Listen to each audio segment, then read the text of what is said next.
Now, as the world finds itself in an increasingly unstable economic and political environment, many are placing importance on acquiring other, often additional nationalities. So much so, in fact, that some countries looking to pay off large debts are using so-called economic citizenship programs as a way of attracting investment.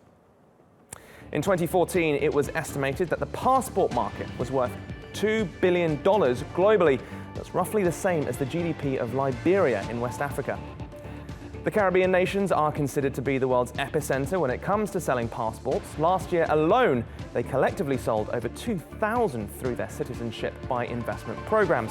And St. Kitts and Nevis is at the forefront of that industry. Money associated with selling passports now accounts for over 25% of its GDP. They are, in fact, the country's biggest export now.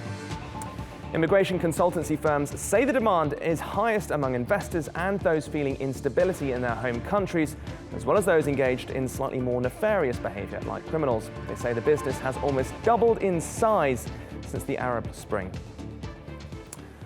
Well, for more on this, our editor-at-large, Craig Peters, joins us live from Westminster. Craig, this is a fairly new industry, I think, for many of us, but it's been going on for a fairly long time, hasn't it? Well, I'm in Paris, but I can understand why you said Westminster, because you got a British passport. You probably want to get rid of it because of Brexit. I just talked to Henley and Partners, the company that deals all on these passports, Joel. We can get you one, a French passport, $10 million. A cool 10 million. That's the price, 10 million. I found that back at my sofa. A cool 10? As far as why people would want to invest in these particular passports, is it just a case of rich rogues looking to take their money out of more heavily taxed environments? That's certainly a major reason. People are looking for political and economic safe havens. Now, this business started, as you mentioned, in St. Kitts and Nevis, and it started in 1984. It's been around for quite some time. And even the United States government is in on it. They'll sell you a passport for $500,000.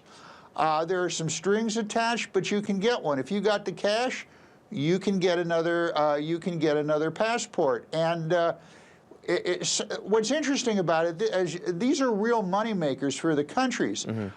Portugal just got into this business, Joel. Portugal. Now, in 2014, the sale of Portuguese passports and citizenship accounted for more than 13% of Portugal's foreign direct investment. So this is a growth business.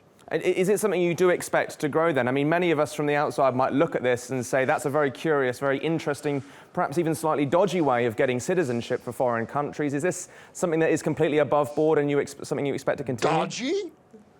Dodgy? It's completely legal. In fact, in the United States, there's been a 560% increase of citizens renunciating their U.S. citizenship to get in on these deals since the end of the Bush administration. And in 2014, there were close to 3,500 American citizens who did this, and so far this year, over 4,500 citizens have done this. It is a growth business. Look at Venezuelans. If Venezuelans park some money away in oil profits, he can just hop on a plane, head up to St. Kitts or Nevis, Dominica. Go to Dominica, you can get a passport for $100,000.